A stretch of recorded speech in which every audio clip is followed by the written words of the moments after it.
وہ کیا ہے؟ چیزیں تین ہیں وہ. نمبر ایک، سیاست، ریاست، حکومت، معاشرے سے خدا کا کوئی تعلق نہیں.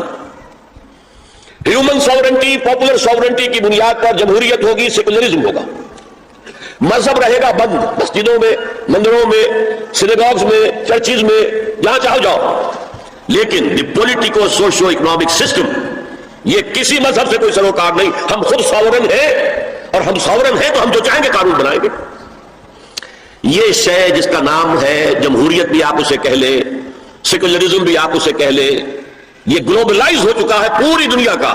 جسے اقبال نے کہا تو سمجھتا ہے کہ آزادی کی ہے نیلم پری، یہ نیلم پری سب کی محبوبہ ہے. جمہوریت جمہوریت جمہوریت جمہوریت. ہمارے ہاں بھی بعض جو دانشور ہے، کالم نویس، ان کا جو کالم ہے آخر میں آ کے وہ جمہوریت کی ٹانگ پہ ٹوٹ رہا ہے. بس یہ ہے اصل شے. ایک تو یہ ہے خدا سے بغاوت کہ خدا صاحب آپ نہ ہماری پارلیمنٹ میں تشریف لائیے، نہ ہماری کورٹ میں آئیے، نہ ہمارے بازار میں آئیے، نہ ہمارے بینک میں آئیے، اور گھریلو نظام میں بھی نہ آئیے. بس آپ رکھے رہے مسجد میں، ہم آ کر ڈنڈوز کر لیں گے، رکوع سجود کر لیں گے.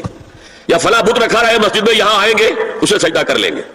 یہ تھی سب سے بڑی بغاوت تاریخ انسانی کی خدا کے خلاف، جس کا نام سیکولرزم اور ہیومن ساورنٹی، پاپولر ساورنٹی کی بنیاد پر جمہوریت. دوسری بات کیا تھی؟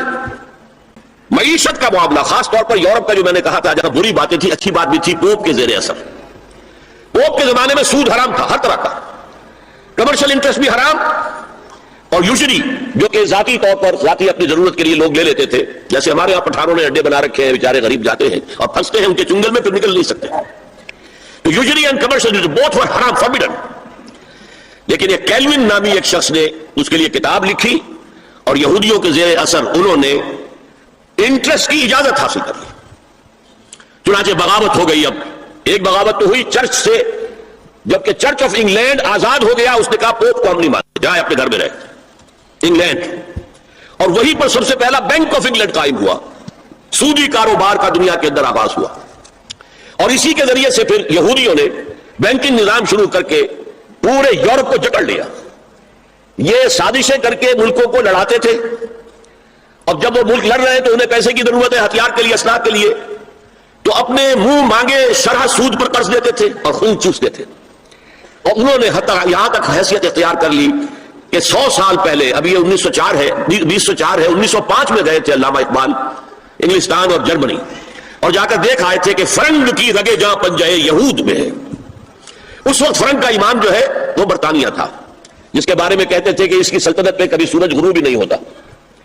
آج اسی فرنگ کا امام جو ہے وہ امریکہ ہے، اور اسی طرح پنجہ یہود کے اندر جکڑا ہوا ہے. اس لیے کہ سارا مالیاتی نظام، سارا بینکنگ نظام، امریکہ کی حکومت اس وقت دنیا کی سب سے زیادہ مقروض حکومت ہے. ٹریلینز آف ڈالر، بلین نہیں، ٹریلینز آف ڈالر، جس کا آپ تصور نہیں کر سکتے. ٹریلینز آف ڈالرز کی یہ مقروض ہے حکومت، کن کی؟ یہودی بینکاروں کی. اور ظاہر بات ہے کہ ان کے ہاتھ میں پھر ان کی نکیل ہے، جدھر چاہتے پھیر لیتے ہیں. یہ نظام جو ہے انٹرسٹ بیسڈ کیپٹلزم، جس میں جوا بھی جائز ہے، جس میں انسان کے جنسی جذبات کو بھڑکا کر کمائی کرنا وہ بھی جائز ہے، جس میں جو بھی شراب ہو، منشیات ہو، ان کے ذریعے سے آمدنی حاصل کرنا بھی جائز ہے. آج یہ لحاظ بھی پورے گلوب کو اپنی لپیٹ میں لے چکا ہے. چائنا کچھ بچا ہوا تھا، لیکن رفتہ رفتہ مارکیٹ اکانومی اور پرسنل پراپرٹی کا سلسلہ آ کر رفتہ رفتہ وہ بھی اسی میں غم ہو رہا ہے.